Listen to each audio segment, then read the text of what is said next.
సనాతన ధర్మంలో ఒక నియమం ఉంటుంది. సశక్తియుతుణ్ణి ఉపాసన చేస్తారు. ఉపాసన యందు శక్తి స్వరూపం పక్కన ఉండాలి. ఒక్క రాముణ్ణి పెట్టి ఉపాసన చేయకూడదు. అందుకే శచీ పురందరాభ్యాం నమః, వాణీ హిరణ్యగర్భాభ్యాం నమః, సీతారామచంద్ర పరబ్రహ్మణే నమః, పార్వతీ పరమేశ్వరాభ్యాం నమః అలా చెప్తాను తప్ప ఒక్కళ్ళని ఉపాసన చెయ్యరు. పక్కన శక్తి లేకుండా చేయకూడదు. అందుకే పక్కన శక్తి ఉండి ఉపాసన చెయ్యాలి అంటే సూర్యనారాయణమూర్తికి కూడా ఉండాలి పక్కన శక్తి. లేకపోతే ఉపాసన ఎలా నడుస్తుంది? ఉపాసన చేయడం దేని విధానం దాందేనండి. ఎక్కడ ఉండే మర్యాద అక్కడ ఉంటుంది. దేనికి కలగాపలగం చేసుకుని కంగారు పడకూడదు.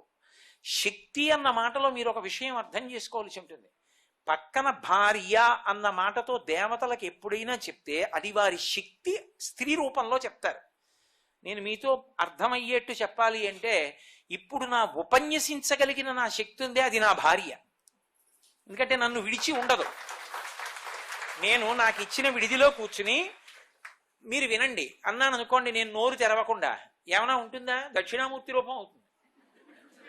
నేనంత గొప్పవాడిని ఏం కాదుగా. నోరు తెరిస్తేనే ఉపన్యాసం నాలోంచి రావాలి. అది నాలోనే ఉంటుంది, నాతోనే ఉంటుంది, నా నుంచి విడిపడదు నా ఉపన్యాస శక్తి. నేను లేకుండా నా ఉపన్యాసం ఉండదు. నేను వస్తేనే నా ఉపన్యాస శక్తి కూడా వస్తుంది. ఆ శక్తి నా భార్యగా సంకేతింపబడుతుంది.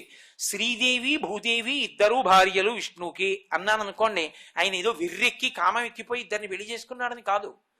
శ్రీదేవి భూదేవి ఆయన భార్యలు అన్న మాటకు అర్థం ఏంటంటే భూమికి ఓషధీ శక్తిని ఇస్తుంది. అది ఇన్ని వడ్లు గింజలు వేశారనుకోండి, అన్ని కంకులు వస్తాయి, పంట పండుతుంది. కానీ పంట పండడం భూమి ధర్మంగా పండింది. ఇప్పుడు ఈ పంట వీడికి భోగంగా వెళ్ళాలా వద్దా, వీడి అన్నం తినాలా వద్దా అంటే, అప్పుడు భూదేవి యొక్క అనుగ్రహం శ్రీదేవిగా మారే ముందు ఇద్దరు ఆయన వంక చూస్తారు, భర్త వంక. వెళ్ళొచ్చా అని చూస్తే వీడెప్పుడు ఒక్కనాడు భగవన్నామం పలకడం, ఎప్పుడు స్వార్థమే. అసలు ఏ విషయంలోనూ భగవంతుడు కాని త్యాగం కాని ఏమీ అక్కర్లేదు. వీడికి ఒక పాఠం చెప్తే తప్ప నేను జ్ఞాపకానికి రాడు. మంచితో మర్యాదతో ఎంతో ప్రయత్నించా.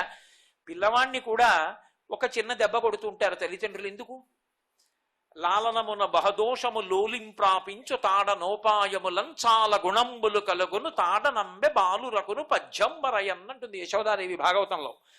ఓ 4 దెబ్బలేస్తే కానీ పిల్లలు బాగుపడరు, అది వాళ్ళకి పథ్యం, అందుకుని కొడతాను కృష్ణుడి. అంది కొట్టలేకపోయింది వేరు మాట అనుకోండి.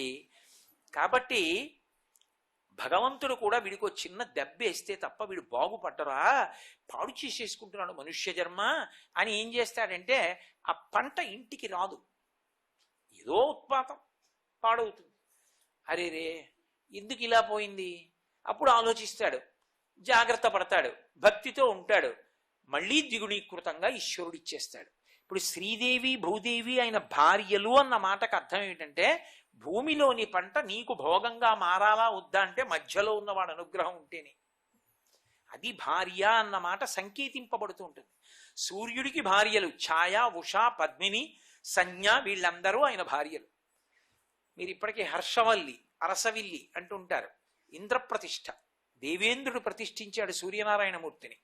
ప్రతిష్ఠించి ఇప్పటికీ కూడా మహానుభావుడు ఏమిటంటే చిన్న కత్తి పట్టుకుని ఉంటాడు సూర్యుడు. సూర్యకఠారి అని అక్కడ ఉంటుంది. అదే వెంకటాచలంలో వెంకటరమణుడు పట్టుకుంటాడు సూర్యకఠారి. చిన్న కత్తి కూడా పట్టుకుని ఉంటాడు. ఇంద్రుడు ప్రతిష్ఠ చేశాడు. ఆయనకి అర్చకత్వం ఎవరు చెయ్యాలి అంటే సూర్యనారాయణమూర్తే నిర్ణయం చేశారు. శ్రీముఖలింగం దగ్గర అర్చన చేసేటటువంటి కుటుంబాలలో సోదరుల కల్లోకి వెళ్ళి మీరిద్దరూ వచ్చి హర్షవల్లిలో నాకు అర్చకత్వం చేయండి అన్నారు. వాళ్ళిద్దరూ పరమ సంతోషంగా సూర్యుడికి నమస్కారం చేసి నదీ తీరం వెంట నడిచొస్తున్నారు. అరసవిల్లి అంటే బాగా అర్థం అవుతుంది. హర్షవల్లి దాని పేరు. ఎందుకంటే అక్కడికి వెడితే హర్షం, సంతోషం తప్ప దుఃఖం ఉండదు, అనుగ్రహిస్తాడు కాబట్టి. వాళ్ళు నదీ తీరంలో నడిచి వెళ్ళిపోతున్నారు. వాళ్ళు ఎక్కడ నడిచి వెడుతున్నారో అక్కడ నది మించి ఒక మూట కొట్టుకొచ్చింది. ఏమిటని చూశారు, తాళపత్ర గ్రంథాలు ఉన్నాయి అందులో. వాళ్ళ మూట తీసి విప్పి చూశారు.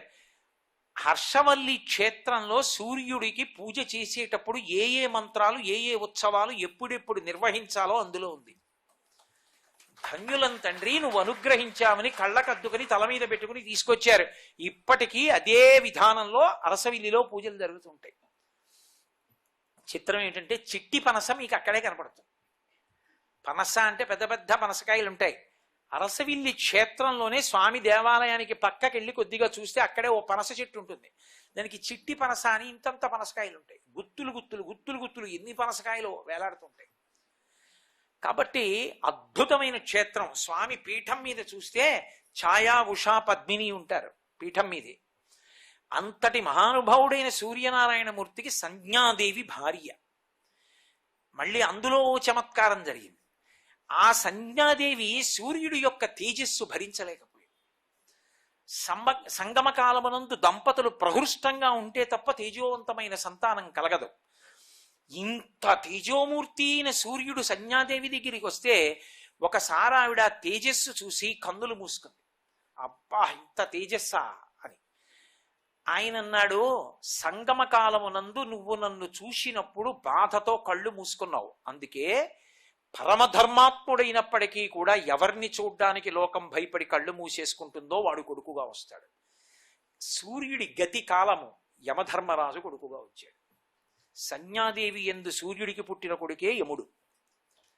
తర్వాత విలోల అయింది ఆవిడ సంజ్ఞాదేవి. వేరొక పర్యాయం. విలోల అంటే చంచలంగా చూసింది, భయం భయంగా కంగారుగా.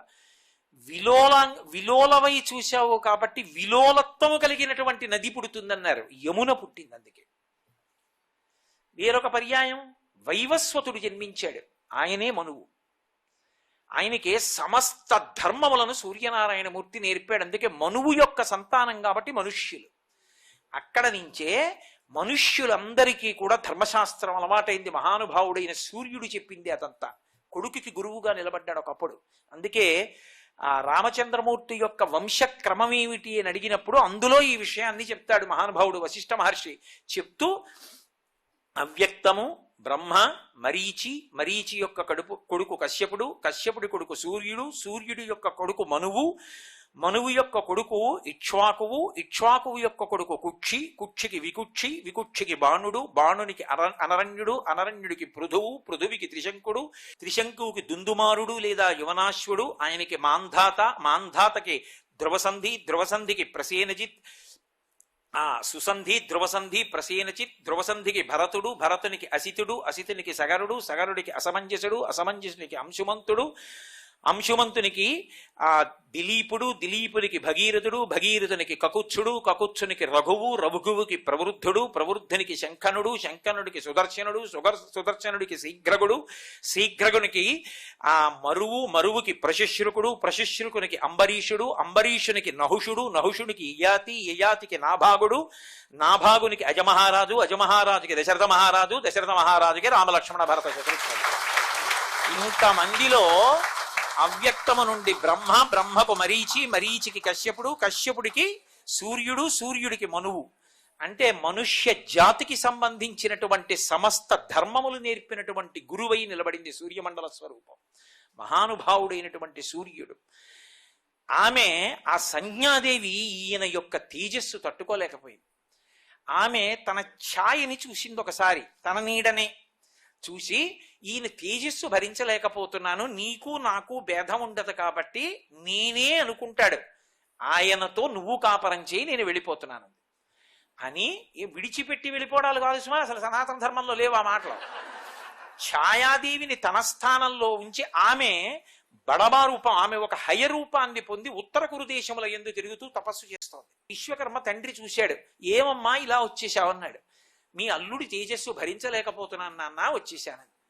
ఈ ఛాయాదేవి సూర్యనారాయణమూర్తితో ఉన్న కారణం చేత ఆమెకి కుమారుడు కలిగారు. ఆమెకి కలిగినటువంటి మొదటి కుమారుడు శనీశ్వరుడు. శనీశ్వరుడు అనకూడదు, గ్రహములకు ఈశ్వరత్వం లేదు. గ్రహనాయకుడైన సూర్యుడు పరబ్రహ్మ. గ్రహములకు ఈశ్వరత్వం ఉండదు. గ్రహములు ఈశ్వరుడి చేత ఆదేశింపబడతాయి. అందుకే గ్రహములు తమంత తాముగా ఫలితాలు ఇవ్వలేవు.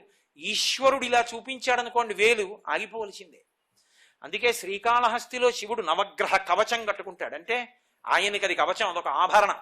అందుకే శివుణ్ణి నమ్ముకున్న వాడిని గ్రహాలు ఏం చేస్తాయిరా అంటుంటారు.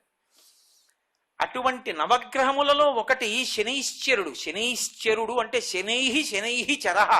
ఆయన మిగిలిన గ్రహాల్లో వెళ్ళడం, మిల్లిగా మిల్లిగా వెడతాడు. అందుకే ఏలినాటి శని వచ్చింది అనుకోండి, అక్కర్లేని అల్లర్లన్నీ వస్తాయి. వచ్చి మెల్లగా మెల్లగా నడుస్తాడు. కాబట్టి శనైశ్చరుడు తప్ప శనీశ్వరుడు కాడు.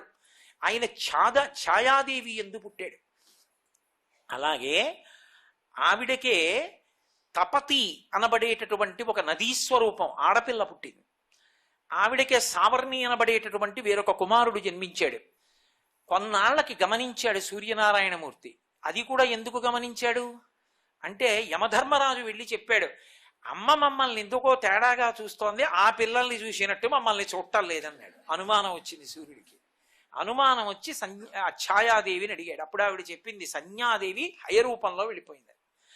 భార్య యందు ప్రేమతో తాను కూడా హయరూపమెత్తి వెళ్ళాడు. వెళ్ళి ఉత్తర కురు దేశముల యందు ఆమెతో హయరూపంలో క్రీడించాడు. క్రీడిస్తే అశ్వనీ దేవతలు పుట్టారు. ఆ అశ్వనీ దేవతలే దేవవైద్యులయ్యారు. దేవతలకి కూడా వాళ్లే వైద్యులు. ఒకప్పుడు శంకర భగవత్పాదులకి భంగధర వ్యాధి వస్తే అశ్వనీ దేవతలు వచ్చి వైద్యం చేయబోయారు. వాళ్లే దేవీ భాగవతంలో కూడా ఆఖ్యానంలో కనపడతారు, మహా అందగాళ్ళు దేవవైద్యులు.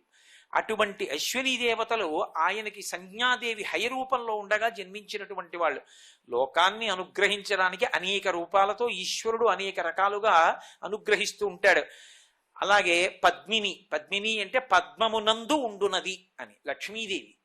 ఆ పద్మము వికసనమును పొందాలి అంటే సూర్యకిరణములు పడితే తప్ప వికసనమును పొందదు. అసలు పద్మిని ఆయన భార్య అన్నప్పుడు రెండు విషయాలు తెలుసుకో అని గుర్తు. ఏమిటి అంటే పద్మము ఉందనుకోండి, పద్మమునకు ఒక లక్షణం ఉంటుంది, అది ఎక్కడ ఉన్నా బురదలో ఉంటుంది. బురదలో ఉండి బురదలో పుట్టి బురదలో పెరిగి బురదలో వికసిస్తుంది. బురదలోనే ఆ తామర మొగ్గ పుట్టినప్పుడే పక్కనే చాప కప్ప పీత ఉంటాయి. ఇది పెరుగుతూ ఉంటుంది, అది పెరుగుతూ ఉంటుంది, అది వికసిస్తుంది, అందులో మకరందం ఉంటుంది. పక్కన ఉన్న చాపకి కానీ కప్పకి కానీ పీతకి కానీ పురుక్కి కానీ దానిలో మకరందం ఉందని తెలియదు. అందులో మకరందం ఎవరికి తెలుసు అంటే పక్కన వనంలో ఉన్న తుమ్మెదకి తెలుసు. అది వచ్చి మకరందపానం చేస్తుంది. బురదలో పుట్టిన సూర్యకిరణముల చేత వికసనమును పొంది బురద తనకు అంటుకోకుండా నిలబడుతుంది. సంసారమన్న పంకమునందున్న భగవంతుని వంక చూసి వికసనమును పొందు. సంసార పంక నిర్మగ్న సముద్ధరణ పండిత కదు అమ్మవారు. అది పద్మమాయన భార్య అంటే నీ యందు కలగవలసినటువంటి వికసనము. రెండు, తామరాకు మీద నీటి బుట్టు అంటారు. అనేక కోట్ల కోట్ల కోట్ల జన్మలలో ఏ ఉపాధి ఎత్తండి, ఏ ఉపాధిలో ఉండండి, ఆ ఉపాధికి పుట్టుక మరణము ఉంటాయా ఉండవా? ఉండి తీరుతాయి. కాబట్టి ఏ సమయంలో జరుగుతుంది పుట్టుకంటే ఎవరూ చెప్పలేరు. ఏ సమయంలో మళ్ళీ శరీరం వదిలిపెట్టేస్తావు తెలియదు. పుట్టినప్పుడు ఎంత బాధో మరణించినప్పుడు అంత బాధ. నిజానికి ఈ రెండే బాధలు. మధ్యలోవి నువ్వు అనుకుంటున్న బాధ, అసలు బాధలు ఆ రెండే. దీన్ని వదలడం కష్టం, దీంట్లోకి వచ్చి బయటికి రావడం కష్టం. ఈ రెండే నరకాలు. కాబట్టే ఈ శరీరములోకి ప్రవేశించినటువంటి జీవుడు ఈ శరీరాన్ని విడిచిపెట్టేసేటప్పుడు ఎప్పుడు ఎక్కడ ఎన్ని జన్మలలో ఏ సమయాల్లో వదిలాడో. అందుకే అలయక సొలయక వేసట నొలయక కరి మకరితోడ నుద్దండత రాత్రులు సంధ్యలు సలిపెంపేరొక్క 1000 సంవత్సరములు అన్నారు పోతన గారు. మొసలితో ఏనుగు పోరాటం రాత్రుళ్ళు చేసింది, పగళ్ళు చేసింది, సంధ్యలు చేసింది. ఇన్ని కోట్ల జన్మలలో ఎన్ని మాటలు శరీరం విడిచిపెట్టినప్పుడు రాత్రి పోరాటం చేసి వదిలేవో, పగలు పోరాటం చేసి వదిలేవో, సంధ్యాకాలంలో వదిలేవో, ఎన్ని మాటలు వదిలేశాము. శరీరాన్ని విడిచిపెట్టి శరీరాన్ని పొందుతూనే ఉన్నావు. కానీ అలా కాకుండా ఏ ధర్మాన్ని పట్టుకొని మెల్లిగా విడివడడం రావాలో. లోకంలో ధర్మము ధర్మము ధర్మము అని ఎందుకంటారో తెలుసా అండి? ధర్మం ఏం చేస్తుందంటే కట్లు విప్పుతుంది. ధర్మ వ్యతిరిక్త భావనలు ఏం చేస్తాయంటే కట్లు బిగిస్తాయి. అదే తాడండి. ఇలా అన్నాను అనుకోండి కట్టేశాను, ఇలా అన్నాను అనుకోండి విప్పేశాను. ధర్మం ఏం చేస్తుందంటే విప్పేస్తుంది. ధర్మాన్ని వదిలినప్పుడు కట్టేస్తుంది, సంచితమై పడిపోతుంది. ఇది మనుష్యుడిగా ఎలా బ్రతకాలో, ఆ ధర్మం ఎలా పట్టుకోవాలో సూర్యనారాయణమూర్తి నుండే వచ్చింది. గురుస్వరూపంగా కూర్చుని ఉపదేశం చేశాడు మహానుభావుడు. అందుకే సూర్యుడు చేసినటువంటి ఉపకారం గురుస్థానంలో కూర్చుని లోకంలో ఎవ్వరూ చేయరు. పైగా అసలు ఎవరికైనా ఉండవలసింది ఏది అంటే స్త్రీకి కానివ్వండి పురుషుడికి కానివ్వండి ఆభరణం ఏది అంటే ఓర్పే. ఎవడు జీవితంలో వృద్ధిలోకి వస్తాడంటే ఎవడు సహనము కలిగిన వాడో వాడే వృద్ధిలోకి వస్తాడు. ఆ ఓర్పు లేదనుకోండి, ప్రతిదానికి అర్థం పర్థం లేకుండా ఏదో తిరగబడిపోవడం, ప్రతిదాన్ని భరించలేని స్థితి, వేచి ఉండలేని స్థితి ఉందనుకోండి, దాని చేత వృద్ధిలోకి రాడు. అందుకే రామాయణంలో క్షమాదానం, క్షమాయజ్ఞం, క్షమా సత్యం హి పుత్రికాహ, క్షమా ధర్మం, క్షమా యశ, క్షమయావిష్టితం జగత్ అంటాడు. ఓర్పుయే సత్యము, ఓర్పుయే యజ్ఞము, ఓర్పుయే ధర్మము, ఓర్పే సమస్తము. ఆ ఓర్పునందే ఈ లోకమంతా నిలబడి ఉంది. అటువంటి ఓర్పు నేర్చుకోవాలి అంటే సూర్యనారాయణమూర్తిని చూసి నేర్చుకోవాలి. ఎందుకని? ఆయనకి ఉన్నటువంటి పరికరములను మీరు బాహ్యంలో చూడండి, ఆయన చేసేటటువంటి పని చూడండి. అసలు రెండిటికి ఏమైనా సమన్వయం ఉంటుందా? నిరాధారమైనటువంటి ఆకాశంలో ప్రయాణం చెయ్యాలి. రథచక్రం చూస్తే ఒక్కటే రథచక్రం, రథసారథి చూస్తే నడుం వరకు మాత్రమే ఉన్నవాడు. ఆయన చూస్తే ఏ ఋతువులో ఏ కాలంలో ఎప్పుడు ఎలా ప్రకాశించాలో అలాగే ప్రకాశించాలి. ఎప్పుడైనా సూర్యబింబం ఉదయించడం ఇవాళ 1 నిమిషం ఆలస్యమైంది అన్న మాట ఉంటుందా? ఉండదు. పైగా ఏ ఋతువులో ఏ ధర్మం చేసేయాలో ఆ ధర్మం చేసేస్తుండాలి. అది అంత అద్భుతంగా కేవలం ఏదో వెలుతురిస్తూ వెళ్ళిపోతే సరిపోదు. వెలుతురు ఇస్తూ అంత గొప్పగానూ మళ్ళీ అనుగ్రహించేయాలి. సూర్యుడి యొక్క వైభవం గురించి చెప్తూ ఆయన ఎలా ఇచ్చేస్తుంటాడు అన్నది చెప్తూ చిన్న పిల్లలతో కూడా పాట పాడించేవారు పూర్వం. ఎండలు కాసేటెందుకురా, మబ్బులు పట్టేటందుకురా, మబ్బులు పట్టేదెందుకురా, వానలు కురిసేటందుకురా, వానలు కురిసేదెందుకురా, చెరువులు నిండేటందుకురా, చెరువులు నిండేటెందుకురా, పంటలు పండేటందుకురా, పంటలు పండేటెందుకురా, ఆకలి తీరేటందుకురా, ఆకలి తీరేదెందుకురా, స్వామిని కొలిచేటందుకురా, స్వామిని కొలిచేదెందుకురా, ముక్తిని పొందేటందుకురా. అక్కడ నుంచి ఇక్కడ వరకు వెలుగుల ముద్దగా ప్రయాణిస్తూనే ఇచ్చేయాలి ఆయన. మళ్ళీ ఇవి వేరు పనులండి, అది వేరు పనండి అంటే కుదరదు. మంచి గ్రీష్మ ఋతువులో ఎండ కాయాలి. ఆ ఎండ కాసినప్పుడు ఎండలు కాసేది ఎందుకురా, మబ్బులు పట్టేటందుకురా. తర్వాత వర్షాకాలానికి తీసుకున్న నీరు మబ్బు రూపంలో వచ్చేయాలి. ఆతపీ మండలీ మృత్యు పింగళ సర్వతాపన కవిర్విశ్వో మహాతేజ రక్త సర్వభవోద్భవ నక్షత్ర గ్రహతారాణామధిపో విశ్వభావన తేజసామపి తేజస్వి అని ఆదిత్య హృదయంలో మహర్షి చెప్పినట్టు మళ్ళీ ఆయనే తపింపజేసిన వాడు ఆయనే, వర్షం కురిపించేసిన వాడు ఆయనే. కురిపించేయాలి. కురిపించిన వాడే పంటలు పండించాలి. పంటలు పండించిన వాడే ఔషధీ శక్తినిచ్చి అన్నం ఇవ్వాలి. అన్నం ఇచ్చిన వాడే జీర్ణం చేయాలి. జీర్ణం చేసిన వాడే శక్తినివ్వాలి. శక్తినిచ్చిన వాడు బుద్ధినివ్వాలి. బుద్ధినిచ్చిన వాడు వైరాగ్యం ఇవ్వాలి. వైరాగ్యం ఇచ్చిన వాడు మోక్షం ఇవ్వాలి. ఇన్ని పైన తిరుగుతూ ఇచ్చేయాలి. ఏదో వెలుగులు ఇవ్వడం కాదు. ఇవన్నీ ఉన్న సాధనములు. ఆయన చేసే పని చదువుకోరా అంటే నాకు వేరే గది ఉండాలండి అన్నాడు అనుకోండి, ఓసారి సూర్యబింబం చూపించి చెప్పాలి. ఆయనకి ఏమున్నాయిరా, ఆయన ఏం చేస్తున్నాడు, నీకెందుకురా ఇవన్నీ అని చెప్పగలగాలి. ఆయన్ని చూసి నేర్చుకోవాలి. క్రమశిక్షణ ఖచ్చితంగా. ఏమిటో టైం మేనేజ్మెంట్ అంటే విదేశాల పుస్తకాలన్నీ చెప్తా ఉంటారు. సూర్యుడి కన్నా టైం మేనేజ్మెంట్ ఉన్నవాడు ఉన్నాడంటే అసలు ఆయన్ని బట్టే కదా సమస్తం వచ్చింది లోకంలో. ఒక్క క్షణం ఆగడే, ఒక్క క్షణం ఆలస్యం చేయడే. సూర్యోదయ సూర్యాస్తమయాలంటే పంచాంగంలో లెక్క కట్టినట్టు అయిపోవాలంటే, గ్రహణం అంటే లెక్క కట్టినట్టు వచ్చేయాలంటే ఇంతకన్నా శాస్త్రం ఈ దేశంలో ఉందండి. ఇంతకన్నా శాస్త్రజ్ఞులు ఎక్కడున్నారు? రామప్ప దేవాలయంలో కట్టినట్టు అటువంటి అద్భుత దేవాలయ నిర్మాణం చేసిన వాళ్ళు ఎవరున్నారు? ఆ సూర్యనారాయణమూర్తిని కన్నులారా చూడాలనుకుంటే తిరుపతి వెడితే పద్మసరోవరం ఎదురుగుండా పద్మములు ఎప్పుడు వికసించి ఉండి అందులోంచి పద్మావతీదేవి రావాలంటే సూర్యప్రతిష్ఠ చేశారు స్వామి. 2 చేతులలో కమలాలు పట్టుకుని నిలబడి ఉంటాడు. ఎంత అందంగా ఉంటాడో. గుడి చిన్నది గాని మూర్తి నిలబడి ఉంటే నిజంగా అబ్బా స్వామి, మా కన్నులతో చూడలేని స్వామి ఈ రూపంతో దిగొచ్చావా అని కన్నులతో జుర్రేసుకోవాలనిపిస్తుంది. చూపుల శ్రీపతి రూపము నాపోవక త్రావి త్రావి హర్షోద్ధతయై వాపుచ్చి మందమధురాలాపంబుల పొగడనదితి లక్ష్మీనాథున్ అంటారు పోతన గారు భాగవతంలో. అలా ఆయన రూపాన్ని జుర్రుకోవాలనిపిస్తుంది. ఇదొక్కటి సరిపోతుందా? ఆయనకి ఒక గమ్మత్తుంది.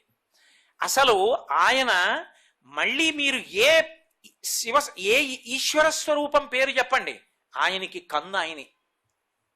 విష్ణువు అన్నాను అనుకోండి, క్షీరోధన్వత్ ప్రదేశే శుచిమణి విలసత్సైకతే మౌక్తికానాం మాలా క్లుప్తాసనస్థ స్ఫటికమణిదిభైర్మౌక్తికైర్మండితాంగ శుభ్రైరభ్రైరదభ్రైరుపరి విరచితైర్ముక్త పీయూషవర్షై ఆనందీన పునీయాత్ తరినలిన గదా శంఖపాణిర్ముకుంద భూ పాదౌ యస్య నాభిః వేద సుర నిలశ్చంద్ర సూర్యౌ చ నేత్రే.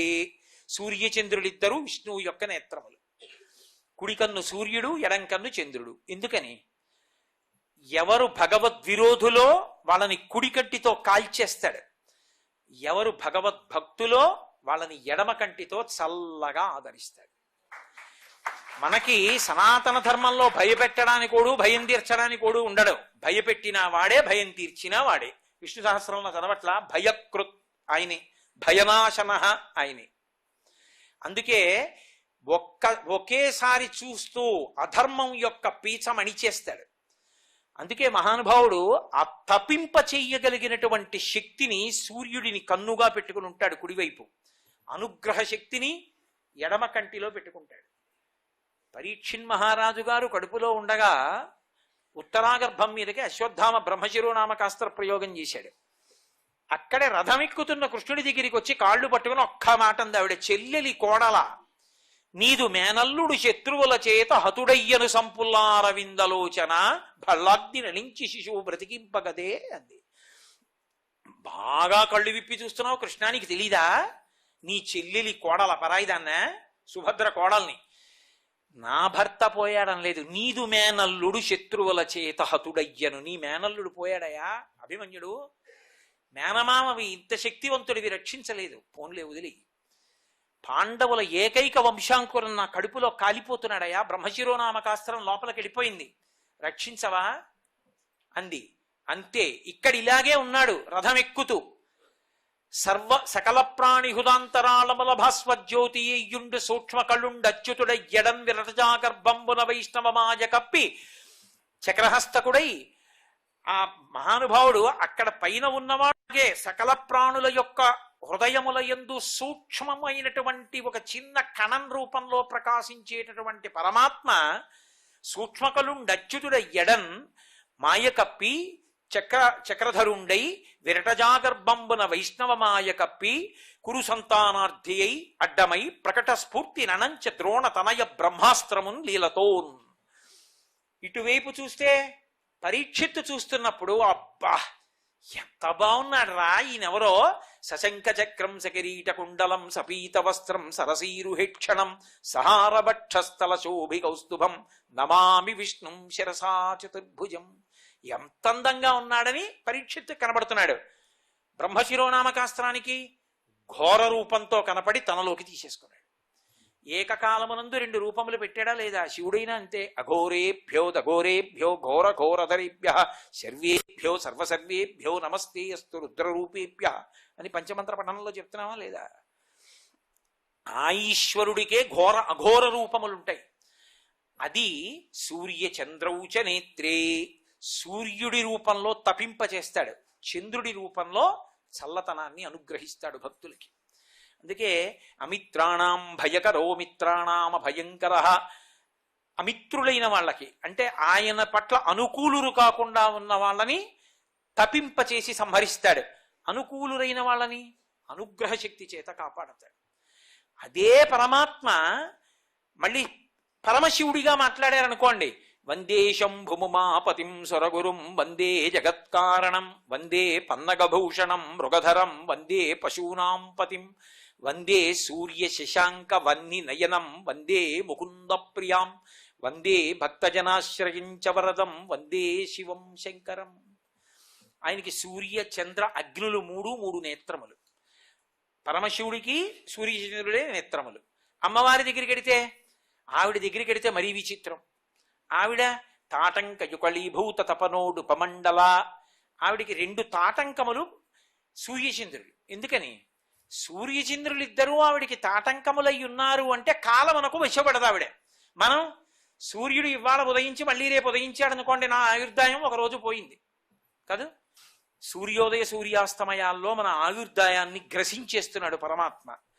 ఆవిడికవి ఆభరణాలు కాబట్టి ఆవిడ ఎందుకు అసలు ఆ కాలమునకు వశవర్తి? ఆవిడ కాలమునకు వశపడదు. అందుకే నిత్యయవ్వన, ఆవిడికి వార్ధక్యం ఉండదు. సర్వం శ్రీ ఉమామహేశ్వర పరబ్రహ్మార్పణమస్తు. స్వస్తి.